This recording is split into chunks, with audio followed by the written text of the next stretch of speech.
Welcome to the amazing Suffolk Water Park complex near Ipswich. I'm Andy Neal and this is Advanced Bait Solutions from Bait Tech.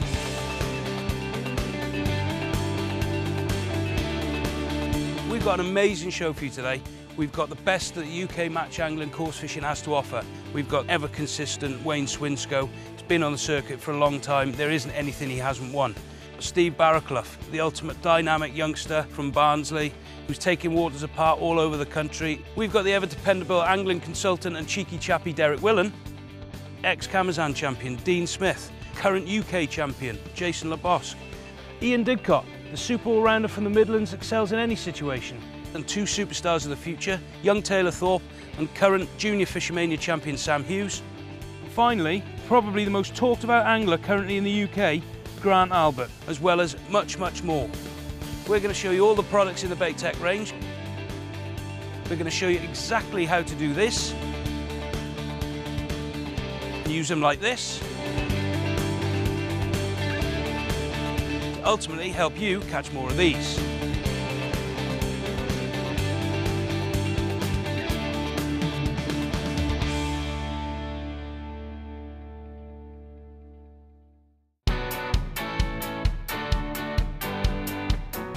We're here today with top two Bait Tech anglers, Jason LeBosque and Dean Smith, and we're going to talk about the new Bait Tech Cult Carp Sweet Fish Meal.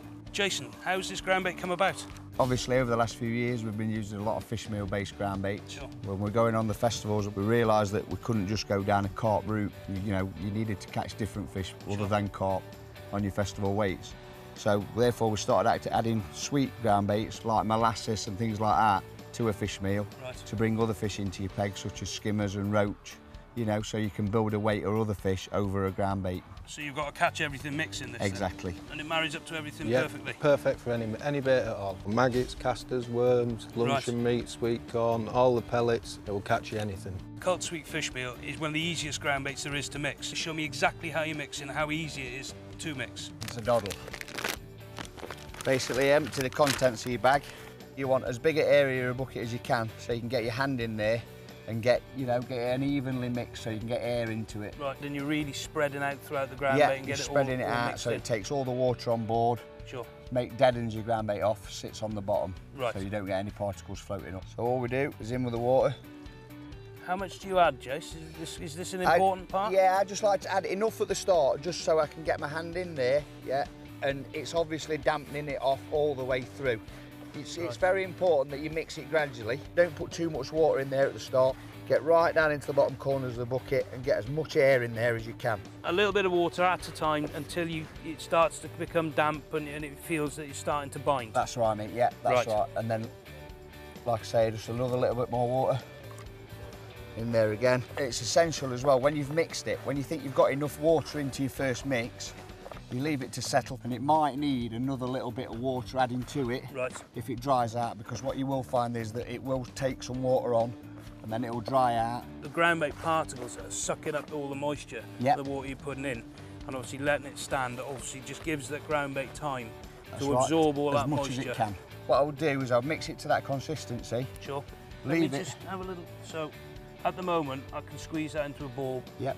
By rubbing it, it still breaks down. That's right. It's like you say, it's took some water on, you can squeeze it, but what you'll find is if you leave it for 15 to 20 minutes, the ground bait will take all that water on that I've put in and dry out. Right, I see. And you won't be able to make a ball out of it. So what you need to do then, come back to it, add a little bit more water and just keep doing it until you've got a wet enough mix that you can make a nice ball just by one squeeze. Now, Dean, you've mixed your ground bait up about half an hour ago now, so you've left it to settle.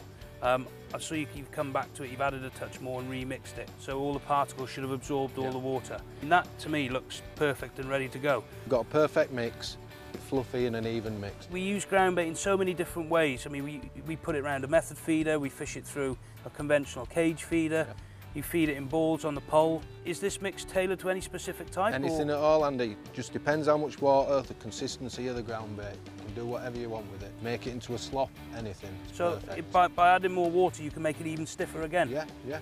Get the consistency right and it will do whatever you want.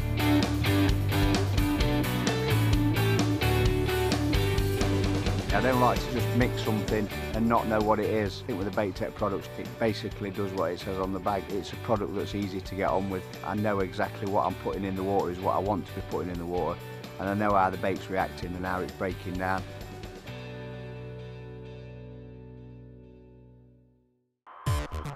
We've mixed the Carp sweet fish meal. We're going to be fishing an open end feeder, cage feeder. Talk us through actually how you're going to load your cage feeder up to try and catch a few skimmers and the odd carp, hopefully, out in the lake. First of all, just get 3 dead red maggots. Yep.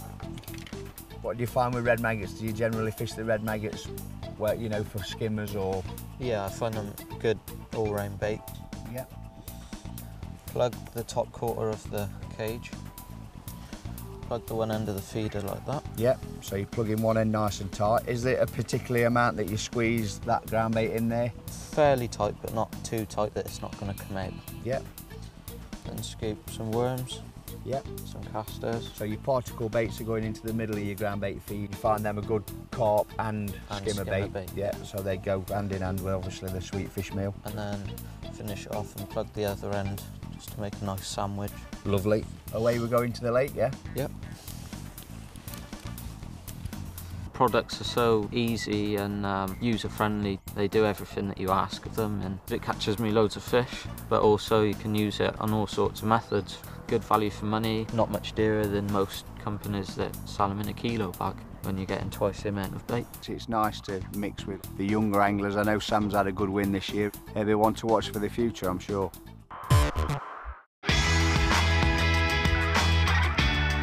Taylor's now going to show us how he loads his method feeder for fishing for carp with the new Cult ground bait.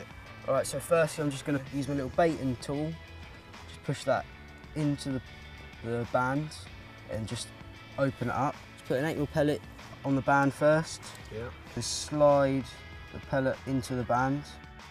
And I'm just going to take a handful of the Cult ground bait. I'm going to just put my method feeder into the handful of ground bait. Give it a good hard squeeze like that. Just going to get another slightly smaller handful.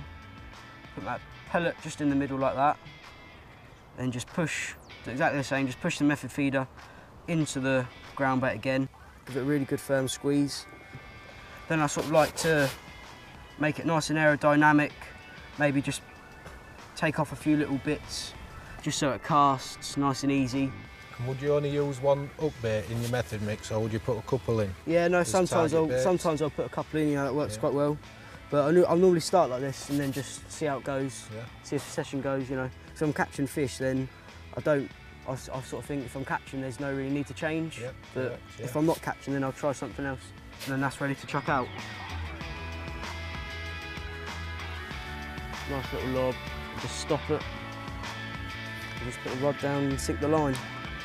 Before I was actually with Bait Tech, I was bringing 2 or 3 different types of ground bait to use for all different things. So I was using one for the methods, one for balling in, you know, putting in like in your pole cup, and then one for paste. But with this Cult sweet fish meal, I can do all of that and more, and it's so versatile, easy to mix. It's got the whole package really. Definitely what I fish pretty much 90% of the time. Really top ground bait.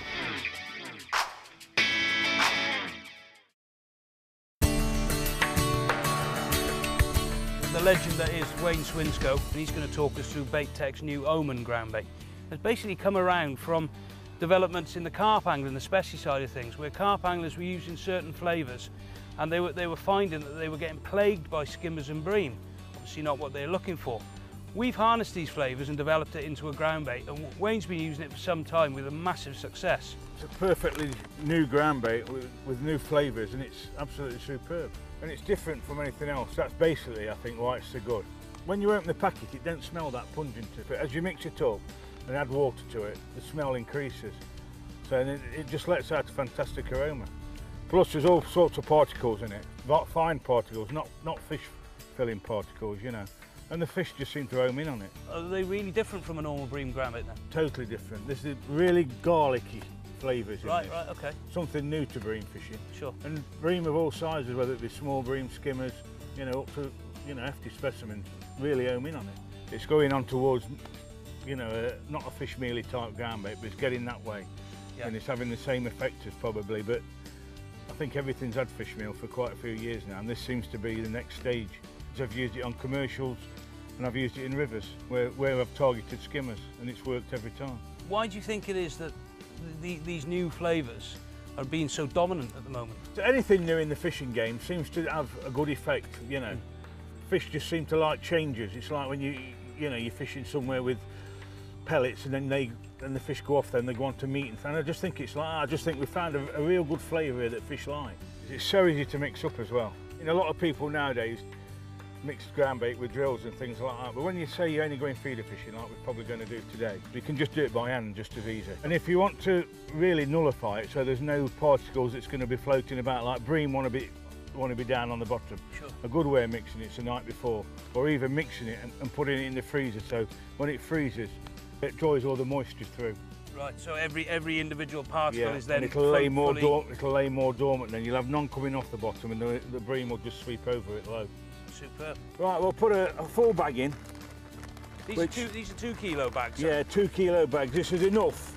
You know, you could sort of use half this and freeze half of it as well if you wanted to. If you look at them, all them particles in there, especially them small red pieces, you know, bream love anything red, and I think they just home in on this flavour and just all these particles.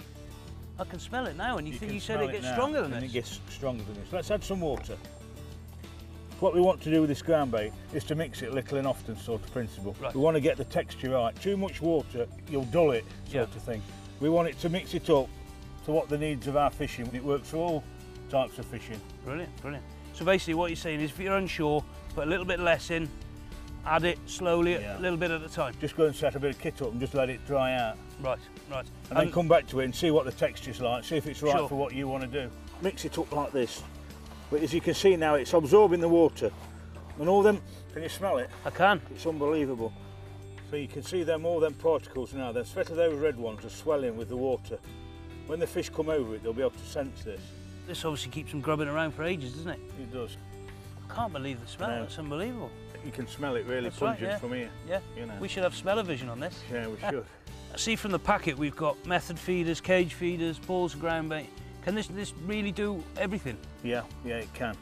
I've used it successfully on fen drains, which are shallow waters, which are good, you know, skimmer waters. Commercials where there's plenty of skimmers at places like Boston, the skimmers love it there. And even in the deep canals in Holland, you know, I've tried it over there and it's been successful. Right, fantastic. Especially on the Vaughan Canal, which is really heavily fish water, and the bream just love it.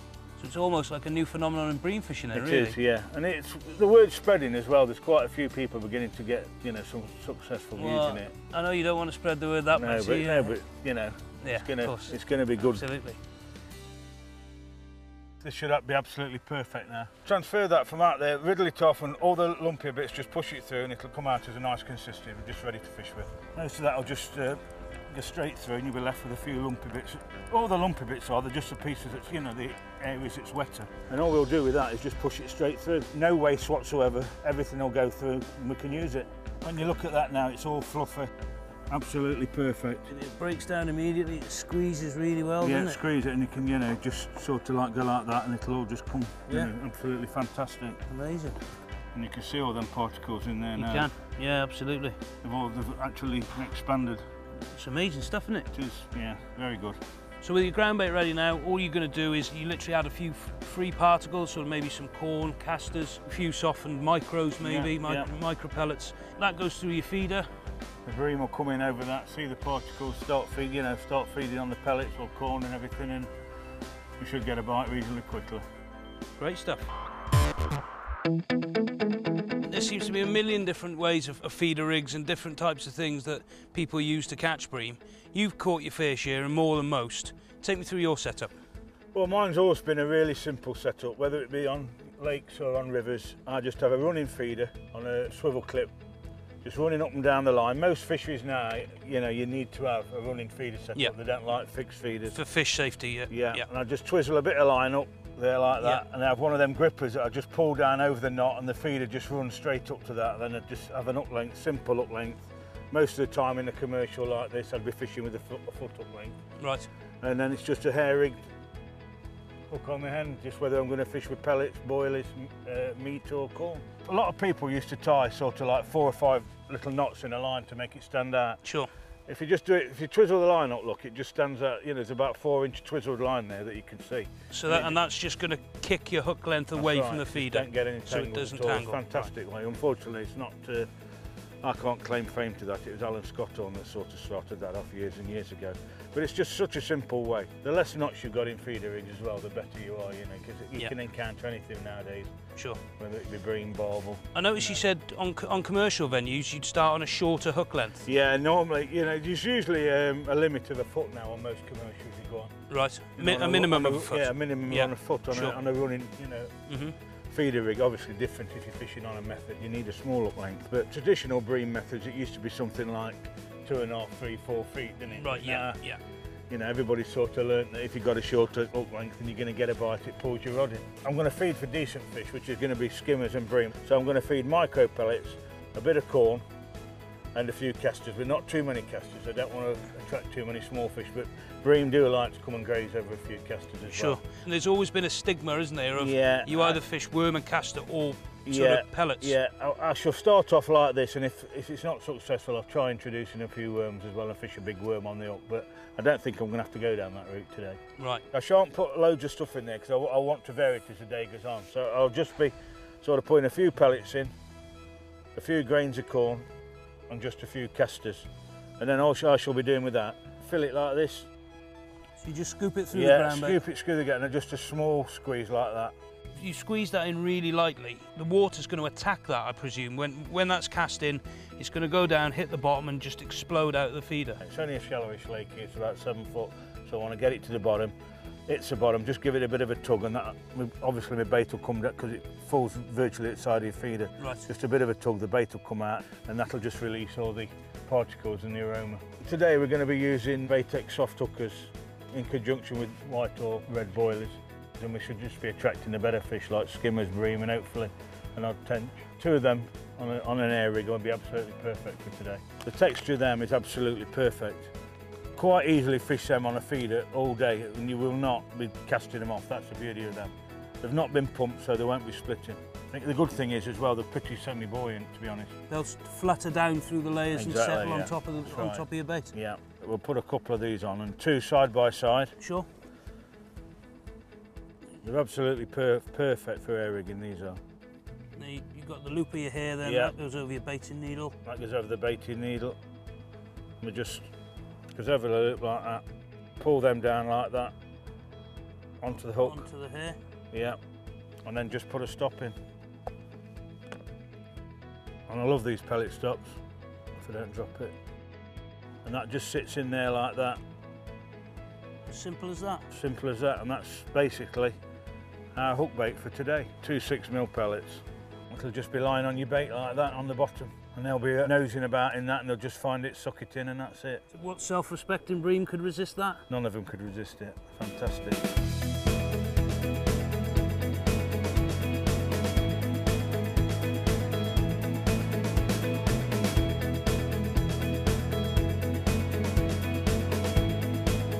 Fishing to what we call a line clip there? I've got a line clip on, yeah, it's set up at 38 turns on here. A lot of people now talk in turns of reel, don't they? Yeah. As opposed to yards, because on this reel, 38 turns is about 35 yards. Right.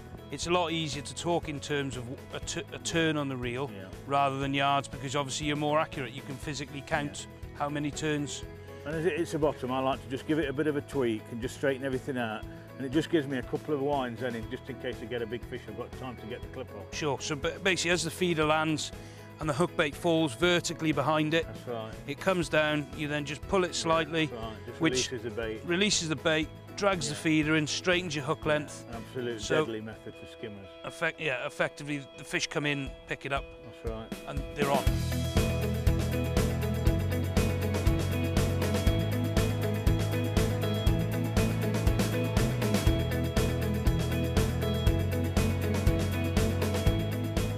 I love doing the game, it's just so enthusiastic for it still. There's a lot to be learnt again, really. There's modern trends coming out all the time now, and baits go in totally different ways to what it used to do. When you used to think we started out with brown crumb, and now look where we are with ground bait. unbelievable. It's been really interesting developing the ground bait, and it's something I've always wanted to do. We've got a lot of good quality anglers developing the bait, and I think they'll take it on to another level. It's a very innovative company. That was absolutely fantastic day's fishing today. Proof is in the pudding that the ground bait and the pellets really work.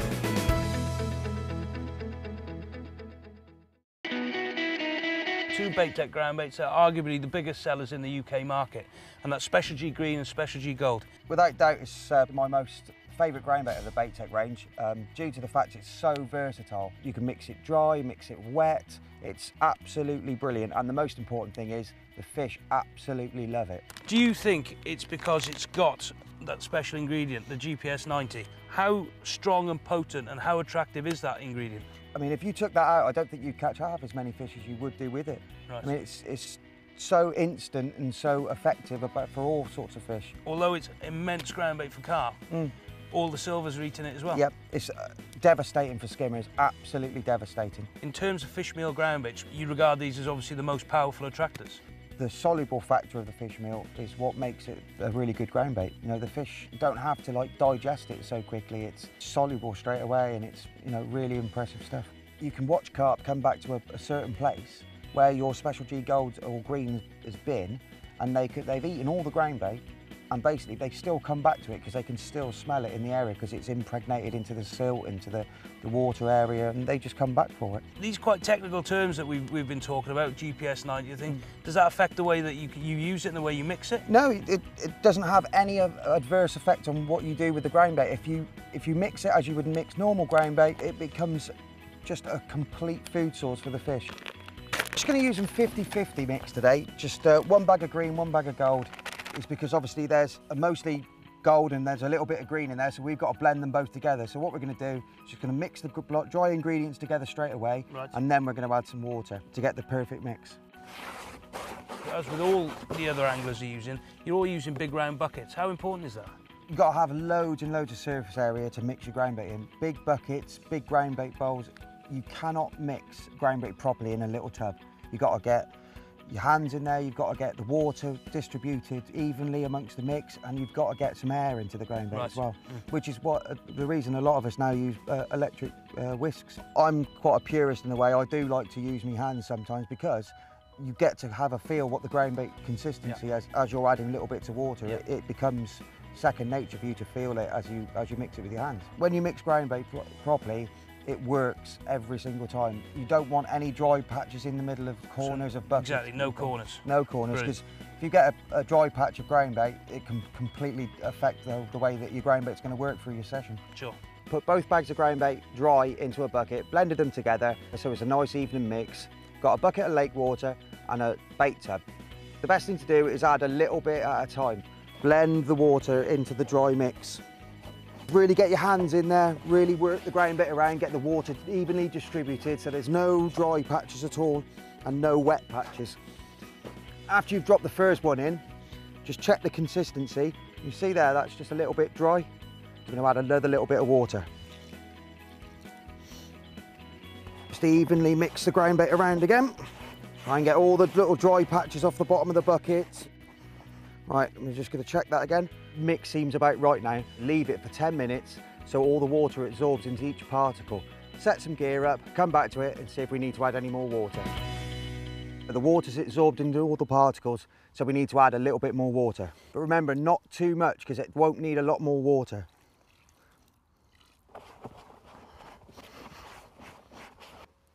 Right, so there we go. I've had a little bit more water and now the mix is virtually perfect. Holds together nicely and then breaks up straight away when you rub it through your hands. I'm just going to feed some chopped worms and some dead maggots in my ground bait today. Right. I'm going to feed quite a lot because what I'm going to do is I'm going to feed the long pole line and then I'm going to go on the waggler. So I need a lot of bait to be on the bottom for when the fish turn up. So I need to hold the fish there, you know, for long enough for me to swap between the waggler and the pole to catch the fish. Right, so we're going to create a big bed of bait on the pole line, which will give you plenty of time to fish the waggler, let the fish come over the top of that bed of bait, feed on it, get confident feeding on it, and give you plenty of time to come in over that later on and start picking them off one at a time. Yeah, that's right. All the worms and maggots he's put in the ground bait now, he's blending all those ingredients, adding plenty of particles to the mix so you can form nice big balls to throw on his pole line and create that big bed of bait. What you got to try and do is try and make your bores exactly the same size. It does help a lot because when you come to throw them in, if you use the same action and the same sort of amount of pressure for throwing balls in, you'll go in the same sort of place.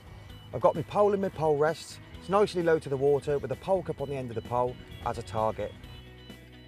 A special pole rig set up today. Well, basically what we call it the double bolt rig or a pop-up rig. Right. You've got your first bolt, which is your Olivet and a couple of dropper shot, all pushed up in one bulk. Just below that, you've got 4 number 8 shot. The hook lies directly on the bottom with the bulk just above the bottom. So with the fish that we're fishing for, which are bream and skimmers, when they feed, they obviously invert to pick the bait up. And so when they invert, they pick the bait up and they rewrite themselves and pick the bulk up off the bottom, which then in turn makes the float rise out of the water and not go under. So it's a very good rig for catching lots of skimmers on when they're really confident feeding. So I suppose in theory, if you've got that second bulk very, very close to the bottom, when that float lifts, the only reason it does so is because a fish has picked the bait up and the fish has got it in its mouth. Yeah. So it's a very, very positive rig. Yeah, it's like almost 100% record fish. Every time the float pops up, you know, it's got to be in a fish's mouth. Yeah. Usually what happens when the float goes under, it's either liner or basically by the time you've waited for the, obviously a proper bite, the elastics come out and they're off with it. I'm quite an active angler and I like to be on the move all the time, so sitting and waiting for sort of 2 or 3 bites in 5 hours is not really my thing. The more and more you use the bait, the more and more it becomes part of your fishing. When you get to a certain situation, it's like, what shall I use here? And I'll just tweak it with a little bit of extra ground bait from a bait tech product.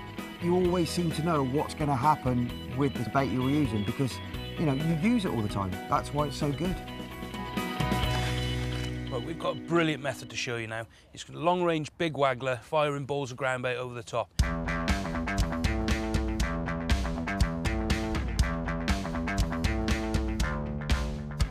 This is a homemade waggler. It's pre-weighted, so you don't need any shot on the line. There's a flight on it, make it fly straight, and it obviously holds the bait up in the surface temperatures of the water. The float is attached to a snap swivel, which is running in between some sliding float stops. Now, the sliding float stops are good in a couple of ways. They actually hold the float in position, and you can alter the depth really, really quickly by just pushing the float stops together, which is better than obviously having split shot and stuff like that you have to move all the time. Then running down the rig, we've got just a normal loop-to-loop. We've got a hook on there, which is a size 18 onto 020 line, and on the end of it, there's what we call a bayonet or a boilie spike. Instead of trying to hair rig a boilie all the time, which is obviously a lot slower than doing it like this, what you do is get just a cheap hook and cut the bend off the hook, and then tie the straight piece of the hook onto the line. And all you do then is you push that into the boilie, and that holds, and you can cast that several times and it won't come off and it'll be ready for the fish to take. Bites on this method are extremely savage. Most of the time you don't even actually look at the float. The float's actually there just to fire balls of ground bait at it. Right, we've got 2 rods set up today. We've got one for fishing boilies on and one for fishing maggots on. If they switch onto the maggots, we can pick the other rod up, 3 or 4 maggots on a hook, cast it out and hopefully we can nail one on that as well. I'm going to get out of the way. Let's watch Ian do his thing.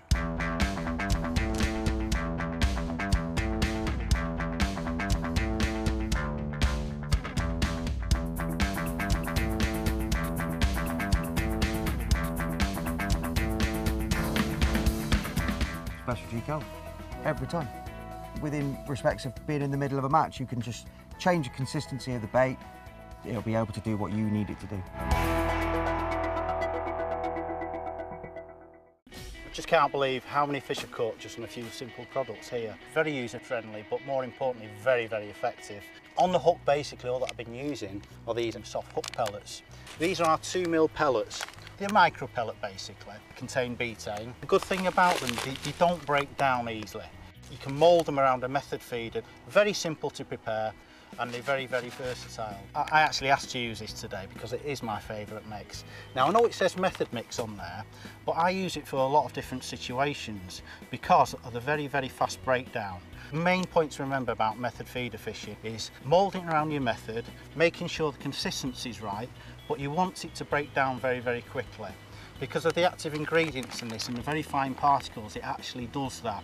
You can actually form very hard balls with it. Them hard balls will go down to the bottom in deeper water and break down very, very quickly once they're on the bottom. It's so simple to prepare. You don't see me with any whisks or drills here. Mix what you think you may need for a session.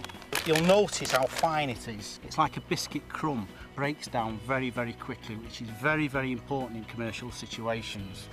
Pour a bit of water in, whisk it very, very quickly, coat every single grain of this mixture with a bit of water, and straight away you will feel it start fluffing up. It's one of the most fluffiest ground baits I've ever used. This. You can squeeze it like that into a hard ball and it holds together very, very stiffly. You know, you can't break it up, but as soon as that hits water, it disperses, and very, very quickly indeed. As you can see, I'm just doing that with my palm and fingers, and there's no lumps there, it's evenly dispersed. Obviously, with all ground baits, the great thing to do is let it rest, because it dries out, and add water as necessary. Just a few fingers of water, dip your fingers in, and just sprinkling it around. Give it a good whisk with your fingers again, and straight away you can actually feel that ground bait taking in the water and fluffing up. It's great. It should last me all day, that. Like I say, it does bulk up. I'm fishing the pole and the method feeder. Basically, I'm using a simple sliding inline method feeder. That is coupled to a nice little clever adapter there where you can change your hook length very, very easily. I've got a 4-inch hook length there with a banded pellet on. That little band there, hair rigged, will allow me to put one of our pellets. I'm going to use a 6mm pellet. It's a hard pellet, and literally I'm going to band it on that little micro band.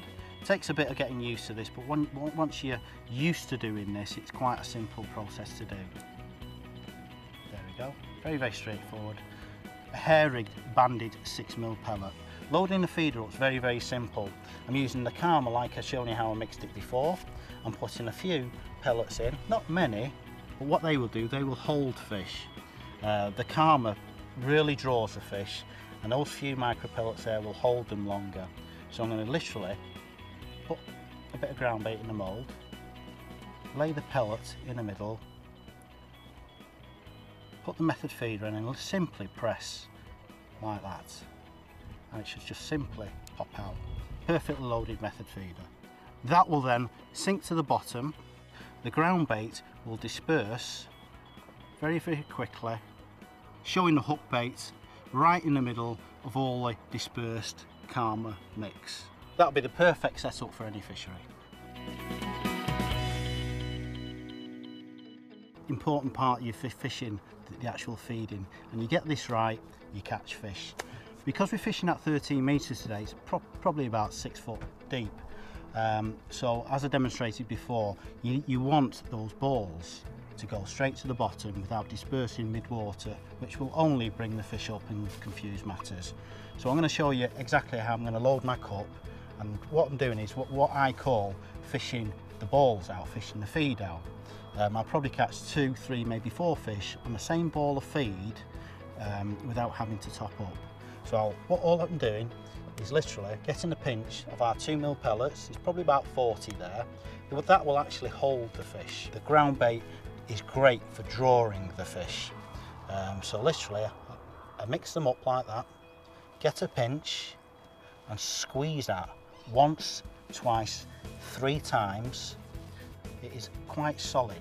You can see the pellets in there. When that solid ball hits the bottom, it will disperse very, very quickly. Not like any other ground bait, which will form a nugget like that, and it could be like that on the bottom for some time. So what I do is literally load my cup,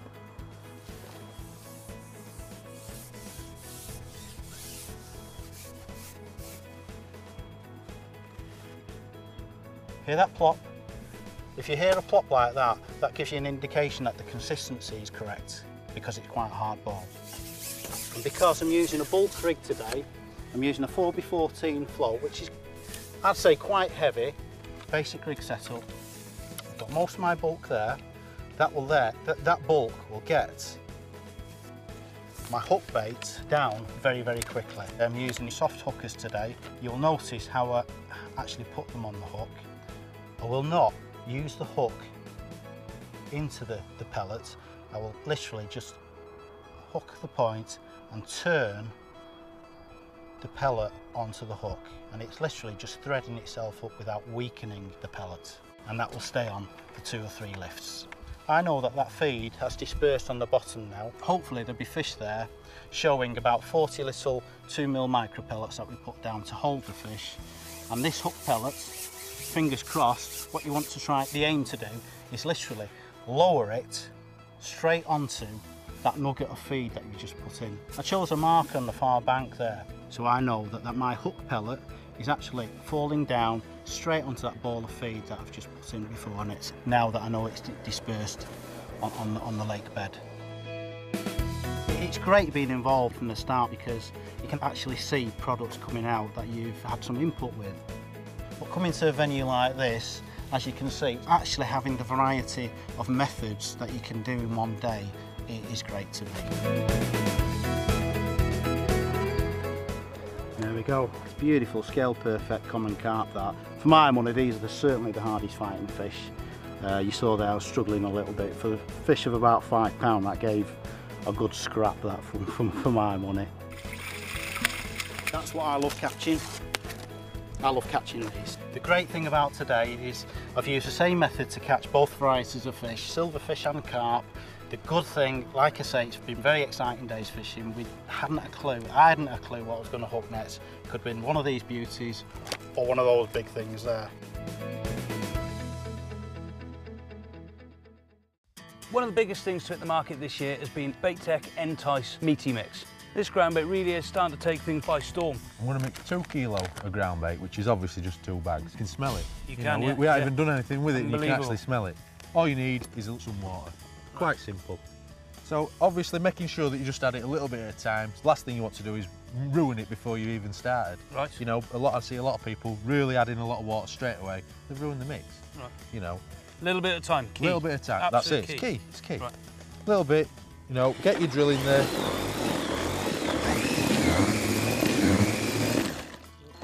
A little bit at a time. Say I've hardly added any water to that whatsoever. You can already feel it starting to bind already. Amazing, yeah. Well, it's, you know, not only that, it's got natural oils and things like that, so you don't actually need a lot of things, a lot of water. It's so fine, isn't it? Because of the natural oils and things like that in this ground bait, all you need to do is just release them by adding a little bit of water, drilling it round. So effectively, by adding water, you're really activating it. Oh, yeah. When people say it's a meaty, it's meaty, things like that, they automatically think, a lot of particles and things like that in it. It's totally opposite. It's totally opposite because it's got natural things in, like amino acids, and it's got natural things what fish actually want, essential things what fish need. It doesn't actually mean that there's big pieces of meat inside it. Sure.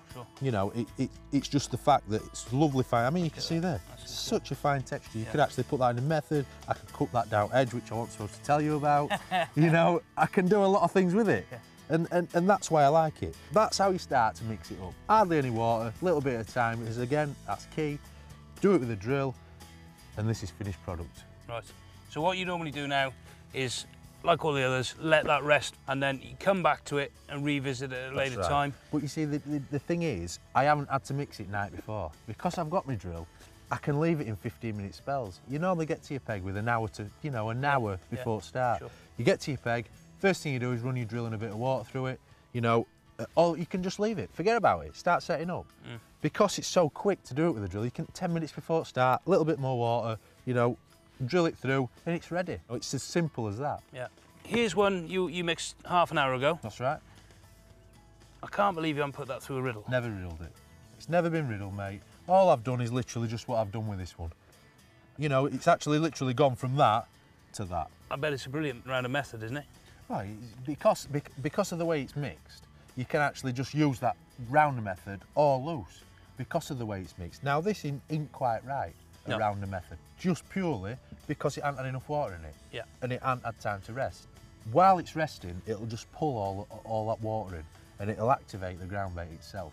The natural oils, things like that, will be just activated. Activated meaning it actually activates the ground bait, not it's an active ground bait. Right, which I think, it's very important. Yeah. And like I said, when it's at this texture, which is the final product, you can do a lot of things with it. You can ball it up, you can cup it in. And you can put it around a method. That's one squeeze and it's done. That is a finished product. Yeah. For me, cupping that in down edge. As I say, massive secret, won a lot of money. Now this is my hook bait as well as what I feed. Now, it's quite simple really. You can literally smell that. As soon as I've opened it, you can see, I'm surprised they're not climbing up bank to try and get at me. I mean, literally, it's very, very simple to do. A nice, easy meat cutter. Just push your meat into the top of the cutter, you get a little device with it. All it's literally doing is putting some force on top of it. Because of the meat and the texture of the meat, obviously it never took no force to actually get it through the meat cutter. Just literally push it through, turn it over, put it into a bait tub, and again, I'm hardly putting any pressure. Normally, you know, the meats that you get from supermarkets, etc., you're really having to force them through because of the texture of it. Now this is very simple. You can see there, all of it's all cubed up. You can actually smell it. You can see there, they're all same size cubes. So whether you're firing it in, whether you're hooking it, you know you've got the same size cube as what you're feeding. Because they're all the same size, I think that's very important because you can actually feed it with a catapult, you can cup it in, and it's exactly what you put on your hook. I mean, you can do different little things with it, and it really does smell, but in a good way. I actually do like to just mix and match it a little bit. We do a few in range. We've got the Mighty Meat and the Entice. I mean, it's all similar sort of thing. It's all the same texture, so it's all just as soft as each other. Now, the only difference is we've got a boosted Mighty Meat. The reason we call it boosted is because it's got betaine in it. Betaine is something that fish naturally want to eat, and it's just such a good product to put in anything that you're using. We've got obviously just a little strawberry one, which adds that little nice touch to it. You know, it's obviously flavoured as well as coloured. We do have a couple more in range. These are generally my main ones. This meat is so versatile, you can actually use it for many different things. You use it on a method feeder. Now, what you can do this, I mean, you can use a cube, you can use a cylinder, anything like that. You can punch it out. Now, the easiest way to do this is to use a band. Now, the way I do it is I just get a baiting needle, I push it through the enticed meat, which is nice and soft. All I do is literally get the band and pull it back out, and literally just push it onto the band. So in theory, I've got hold of the band and I've got a piece of meat. All you have to do then is just unhook your baiting needle. And there you have it. That's the easiest way to hook a piece of meat on a hair rig. So the next step is to use what we call method moulds. Now, method moulds make moulding a lot easier. It takes all the hard work away. I'm using Entice Meaty Mix, which goes exactly with the meat. And for me, they work in conjunction with each other. I generally put a little bit in the bottom, like that. Put your hook bait in there, and then literally just cover it with ground bait. So in theory, you know that your bait is in the middle every time. All it's a matter of doing then is actually squeezing. Now, you can never squeeze it too hard. The last thing you want to do is let it hit the water and break up. Worst thing. Now, what you want to do is you want the whole thing to go to the bottom in one piece. Now, the good thing about moulds is you can actually push them or break the seal. That's all you're generally trying to do, is just break the seal. All that's a matter of doing is just pulling it out. You can just see my hook bait. Now, it's clear that the fish can't see it, but as my ground bait starts breaking down on the bottom, your hook bait becomes very visible. The fish come in, they eat your hook bait. Thank you.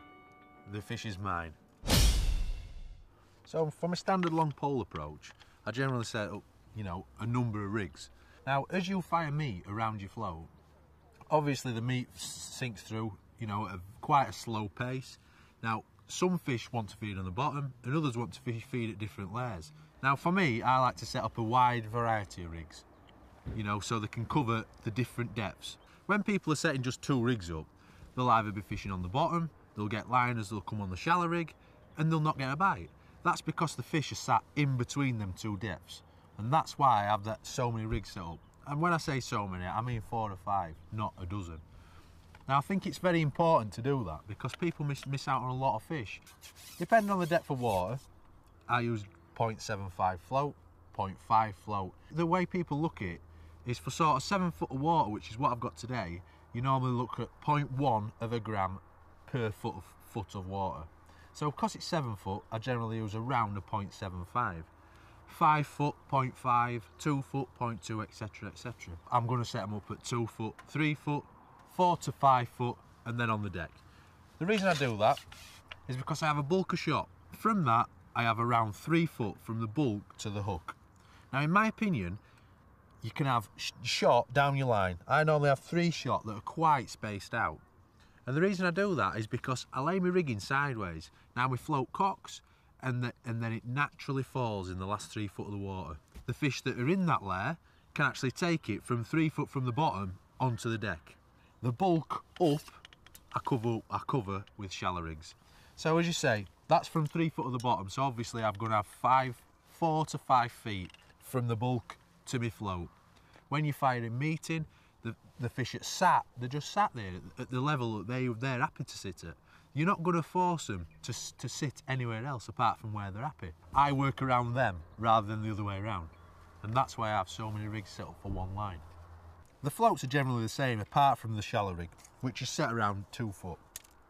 The only other thing that changes with these rigs is the depth of them. Nothing else. The shotting is exactly the same. I always have a shot under the float.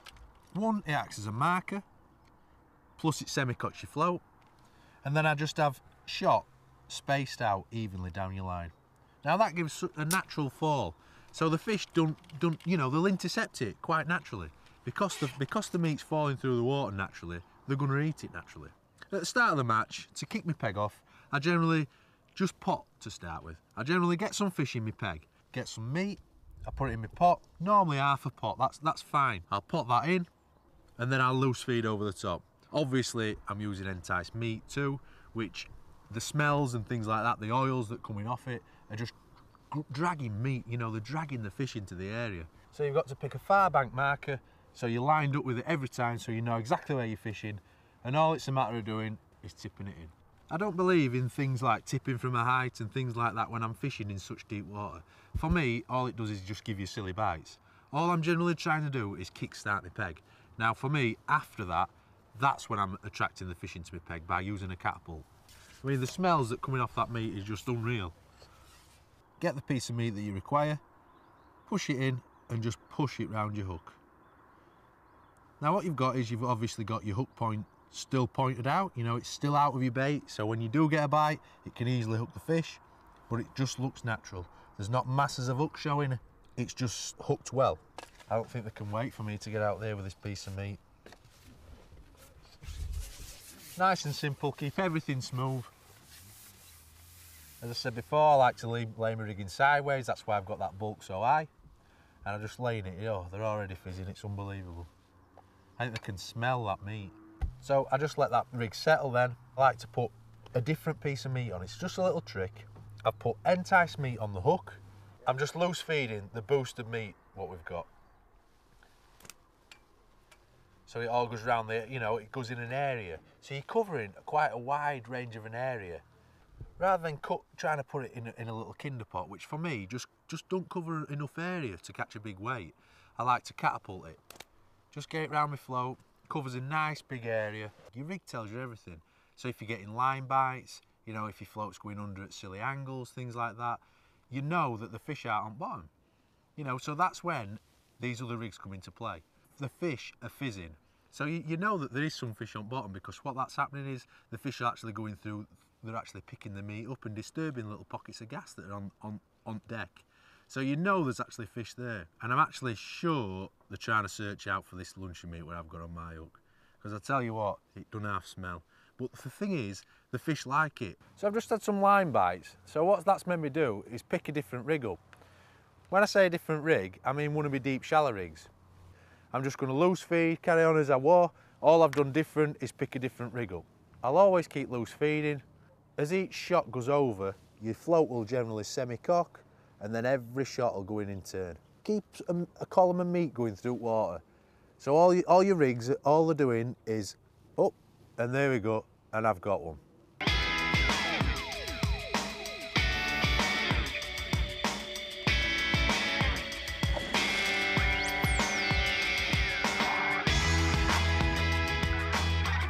I'd definitely like to attack a venue rather than, you know, what we call faff about. In general, I prefer to just do, you know, more of an all-round thing. I hate to say that I could just target one thing, because I just don't think I can. I like to do a big variety of fishing, which is what I've grown up on, whether it's canals or going and catching 200 pound on a commercial. So we've got a fully scaled mirror carp. They're actually in beautiful condition. It's probably £6–7. It's been good for me as well, which is quite nice. In lovely condition, and they eat an hell of a lot of our meat. I seem to go in mad for it today. A few tips for you today on different sorts of meat. This is punch meat, simple. I do tend to punch too, so I've got one ready for the hook. A lot of barbel anglers, they'll rip some off like that, put it on a big hook and just trot it down the river. We've got meat cubed. What I prefer to do, I use a meat cutter. Before these were around, when I was a kid, I used to use my mum's best knife to cut it. It used to take me hours. They're an absolute fantastic tool. I prefer this, and I do use a hair rig, just like that there. What you can do, you don't have to use one, you can use two as well if you want to, and if you don't want to use a punched one, you can use a cubed, whatever is best for you. Easy way of fishing. PVA is a great alternative tactic to use on both rivers and commercial waters. PVA is actually a mesh that dissolves once it's immersed in water, which makes it perfect for presenting baits that you can't do with other methods. I've gone for high oil baits today. Basically we've got bright sunshine, it's the middle of summer. I've got 4mm supermarine halibuts. These happen to be one of my favourite pellets. They're quite red in colour, very high in oil, very attractive. And I actually mix those with a 6mm halibut marine pellet. These are much darker, but are also very, very high in oil. The reason I mix the two baits together is to give a varied breakdown once the bait's on the lake bed. This means that I've always got some bait working for me in the swim. As far as hook baits is concerned, it's really the world is your oyster. You can choose and use whatever you want. My particular preference is for boilies and 8mm premium hard pellets. They're really, really good, and they contrast to the feed baits that you're actually using. Attaching the baits is really simple. I'll either use a band for hard pellets or a standard hair rig for boilies. Running down the rest of the rig, I've got 12 inches of 0.22mm N-gauge, which breaks at £9, size 12 QM1, 8mm pellet, and that's attached to a Guru micro leg clip with a snap link. This allows me to change the hook length really, really quickly. I can have 2, 3 or 4 hook lengths set up, ready to go. This improves my efficiency, meaning I catch more through those feeding spells. Making the bag itself is really, really simple. I'll use the plunger when I'm using ground bait, but like today, when I'm only using hard pellets, there's no need. I actually do also use a bait measure, so I can regulate the amount that I'm feeding on any given day. I can use a whole pot, half a pot, the choice is mine. First of all, I've tied a knot in the end of the mesh. This is really important to help me secure the bait inside. The tube itself has got a scoop top which aids easy loading. What I've found so far to be best is a mixture of 4mm supermarines and 5 or 6 6mm marine halibut pellets. Once I've put the baits in the tube, I allow the mesh to spill from the end, compact the baits with my finger and thumb and form a single overhand loop, passing the mesh through. I keep my finger inside the loop and draw it down, nice and tight, and then just close the knot to make a nice tight bag. I repeat the process, just nice and simple, and then trim between the 2 knots that I've created to form my PVA bag. It's really important that the bag is as tight as it can be because it helps the breakdown once it's on the lake bed. PVA actually contracts when it's wet, meaning that when your hook bait and rig has reached the bottom, the bag will hit the deck and then explode open as the PVA contracts. As far as attaching it to your rig goes, there's 2 ways, but by far the simplest is to just hook it on. It's really important to remember that you hook as far away from the knots as possible. I pass my hook through the top, spin the bag, and hook it a second time. That just means it's really, really secure. And there's the finished rig. Simple, effective and strong. It's great for venues where you want to get the edge over everyone else. Just gone in shallow and I've got one straight away. I mean, if you've got someone next to you who's doing the same sort of thing as you, you've got to keep feeding. That is the most important thing. It doesn't matter if it's 1 or 2 pellets. It's not about the amount, it's about feeding it all the time. The key is not to feed a lot, but to feed regular. The fish are there, you've got them there, and the way to keep them there is to keep feeding. As you're bringing the fish back, just pause yourself a second and just make sure you keep that bait going in. It's no good playing a fish and not feeding again until you get it in. It's a lot of time where you're not feeding your peg. And the problem is if the guy's not catching the next peg to you and he's still feeding all the time, you can take the fish away from you. And as you can see, I've stopped again. Pick your catapult up. It doesn't matter how many pellets it is. Not too many, you know, 5 or 6, whatever. And just keep it going in. It keeps the fish there occupied. When you're fishing shallow, it's practice. You can't just go fishing shallow and just expect to catch a lot of fish. A lot of it is experience. It could take an hour to get the fish in your peg. But once you get them there, it is absolutely devastating. All the time, keep feeding them. Because this is quite a big fish, you see, so it's not, you're not going to get it in straight away. As soon as you get back out there, they're waiting for you. Just knowing what to do. You know, I've learnt off other anglers and watch them. Sometimes it's best if you can see a good angler, go and sit behind him and watch him. Because you can't just go and do it, you need to watch somebody do it and pick up tips off him all the time.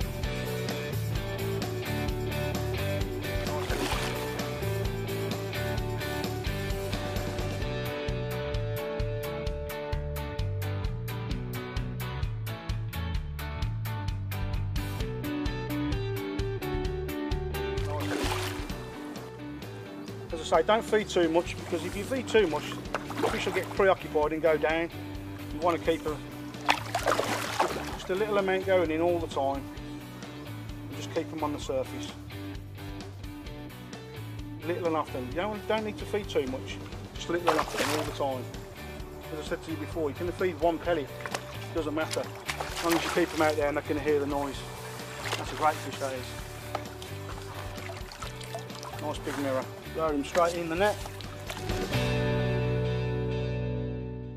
We're here at Sparsholt College in Hampshire to uncover some of the myths and mystiques that surround our fishing. We're going to find out exactly how our bait works underwater, how our rigs and feeders work underwater, and very, very importantly, how the fish react to them. Dan, tell me a little bit about what goes on here. We have a range of fishery management courses and some ornamental courses as well that look at all aspects of fishery management.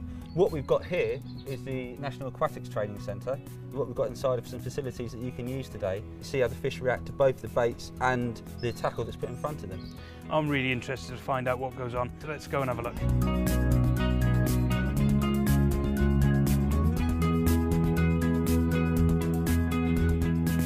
First up, Dan, we've got the method feeder. We've got various sizes of feeders that we use these days. This one's probably the one that we use the most, a sort of medium-sized one. So that's one we're going to use today. I'm just going to quickly show you what we've done. We don't want to be hooking any fish in any tanks. No, so, please don't. No. As you can see, we've got a boilie there spiked on a hook, but I've actually snapped the bend of the hook off. I really did want to keep the hook there if we could, because obviously the weight does affect how the bait works and etc. And we do want this test as close to real time as possible. So in this situation, you'll be using a rig the same length as that? Yeah, with that feeder. Exactly the same length. I mean, this particular feeder is a running feeder. I've just got to stop locking it off there. We've got a 4-inch hook length, and that's a 10mm white shellfish boilie. Let's put it to the test.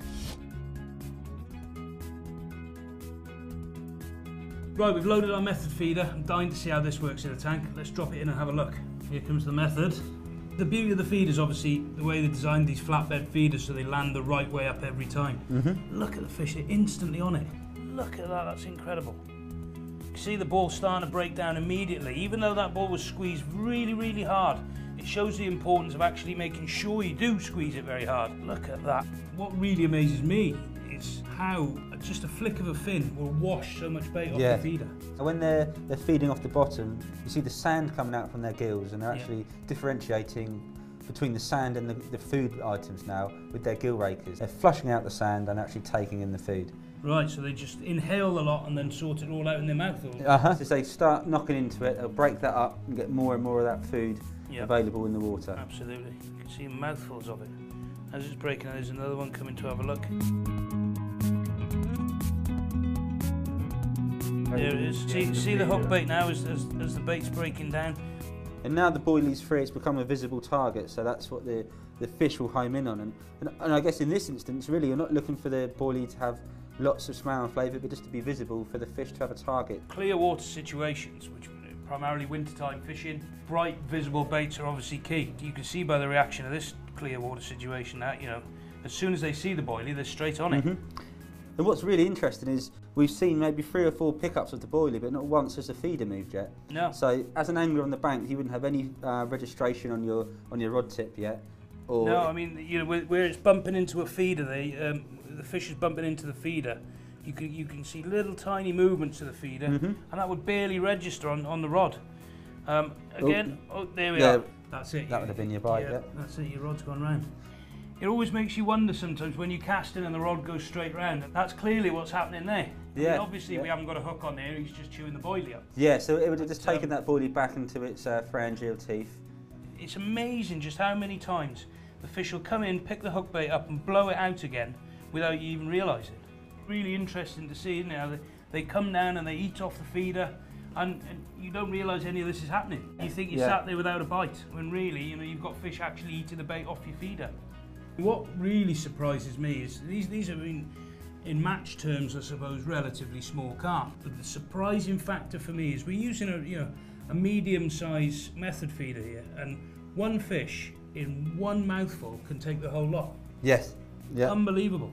They've actually washed the bait now all over the bottom. The smell is drawing them in, and they're just hoovering up little patches of bait as they find it. We mix it so it's what we call inert, so it just lies on the bottom. You don't want any particles coming up off the feeder. It's the last thing you want when you're method feeder fishing, because all it's going to do is bring the fish up in the water to follow them. You want everything nailed down so the fish are looking down for food. So we've got conventional feeder tactics, a cage feeder with a short hook length with a piece of meat. We're going to fill it with ground bait, see how the feeder reacts underwater, see how the feed reacts underwater, and more importantly, see how the fish react. Let's see how we get on.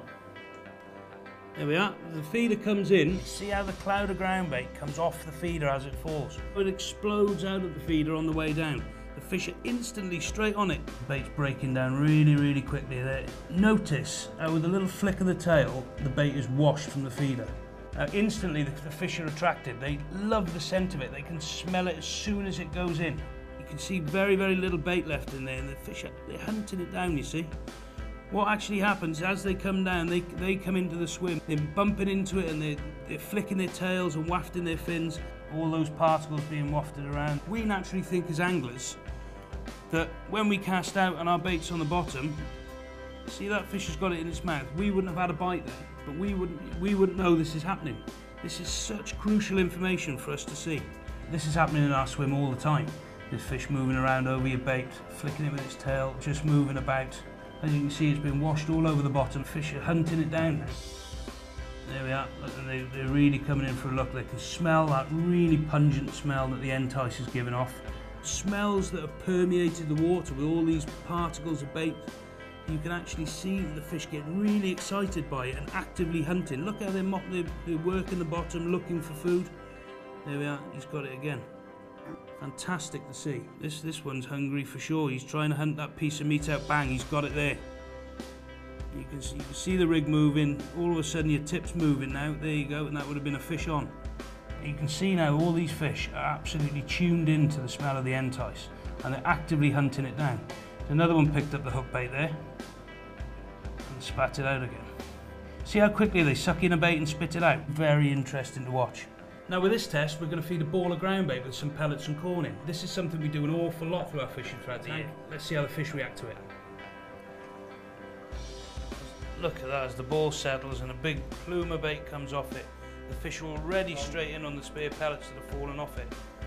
Look at the way they're attacking that ball, and that's unbelievable. They've come in and just bashed it with its nose, and it sent a cloud of flavour all around the tank. Absolutely fascinating for me to watch, especially as an angler who regularly feeds balls of ground bait with some pellets and corn and various particles in. So look at that again. As it comes in, hits it with its tail. You've got such a large area of bait covered with air, haven't you? Just with one ball of bait. If you're fishing at a lake, obviously this enclosed environment here would be focused onto your individual fishing spot as well. So building up a frenzy in one area, and it just goes to show you how accurate you need to be with your baiting as well to keep things concentrated in one area. There we go, that comes in, yeah. Whoa. If one of the fish start to feed, the others will start competing, especially in some of the more heavily stocked waters where you've got fish competing for food all the time. Yep. It's just going to take one fish to start that feeding response, and all the others will start to feed as well. Their chemoreceptors will kick in, and that's it, they're on the feed. Now the water's clouded up, you should start to find the fish now. Again, where the water becomes cloudy, they actually start to feed a lot more confidently as well. Yep. Well, we're just lowering the rigging now. You can see the corn drop in. We've got, oh, look at that, they're straight on it. That's unbelievable. You can see that they're really susceptible to a falling bait, aren't they? Obviously with the particles that are being wafted up off the bottom by their fins. So as the rig comes in, we've got it set so it's just on bottom. You can see the corn settle there. and the float in the water there. So essentially this is a real fishing scenario now, isn't it? You've got your ball of ground bait there, you've just lowered your pole rig on top of it, we've got the bait sitting exactly where our loose feed would be. The fish are really active and starting to switch onto this bait. They're starting to hunt for it now. They're really looking for those corn particles. What's interesting is, as the bait has settled now on the bottom, the hook bait, the carp really haven't snatched at it. I'm sure if we lift and lowered the bait in again, as you would what we call working the bait, would that attract the fish? Or instantly, one comes and has a look. Fish is straight on that bait now, straight down, and you've actually got a bite. That's it. Yeah, you'd have been into a fish there. You can see that by moving and just twitching and lifting and dropping the bait, you really do spark a really savage reaction.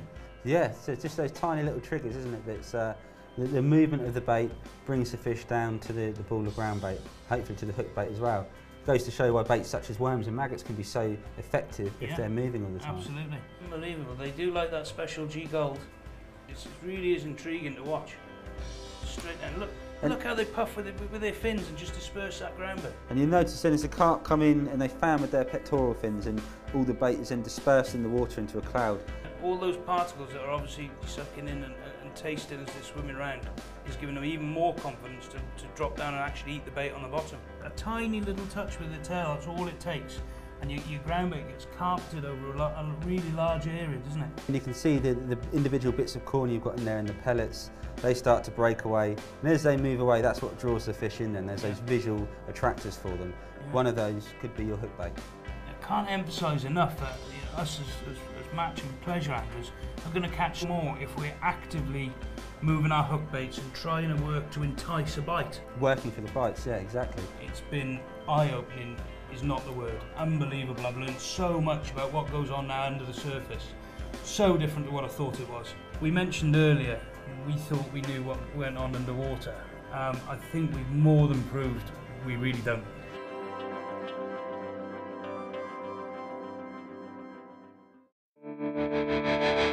So I generally take a lot of bait with me wherever I go, so I can cover all options. Always try and use the right bait for the right situation. Sometimes a 6mm pellet's better than an 8mm one. It's just making those choices that are really, really important. If you have confidence in a product, you will make that product work for you. That's one good thing about fishing, there's no hard and fast rules. If there were hard and fast rules, it'd be such a boring sport. And it's just something that I've loved since I was a kid. Winning is a big part of it as well, but fishing, I just love it, it's just fantastic. The product range is probably one of the largest now in the UK. It isn't just carp you can catch on these baits, it's a lot of others. The products that we've got are so versatile. We've got everything in the range, from pellets to ground bait to meat. Everything's easy to mix. You know exactly what it's doing when it's in the water. Bait Tech have had an input into sponsorship for juniors. That's the future of our sport. You learn so much being surrounded of people like this. It's a company I enjoy being part of. And it's great knowing that the team behind Bait Tech are constantly working at the product range. There's a lot of things in the pipeline too, and I can't honestly think of any other company having what we've got. Watch this space. Well, we've had an amazing few days here at the brilliant Suffolk Water Park Complex. Hope you've learned a lot, as I certainly have. Lots of little hints and tips there from our superstar anglers on the bank. A couple of little things to remember when you're mixing your ground bait. Not too much water, add a little bit at a time until you think the consistency is right. Let your ground bait rest, very important. Come back to it, you'll see it will have dried out slightly. Add a little bit more water and keep mixing vigorously. Follow those simple steps, you won't go wrong, and you'll get it absolutely on the money every time. Don't forget to visit our website, keep up to date with all the stars and what's going on in their lives. Also, obviously, any product information you've got, you'll have it there. Hope you enjoyed it. Tight lines, catch you soon. This is Advanced Bait Solutions from Bait Tech, and I forgot to include my name. Ian Didcott, Jason LeBosque, Jason's current Camazan champ. We'll have to do that again. They sit up very quickly and hold a bait in the nice... Start that again. So, where were we? Ground baits are arguably... You got your teeth in this morning? No, I haven't, no. Some people like punch. Some people like beauty. We hate trains. We've come to the hub of all things educating. All things educating? Keep it very, very simple. Don't forget to visit We're going to visit our website. Don't forget to visit our web. Keep up to date with all the guys, see what they're doing, and get some more hints and tips all the time. Ugh.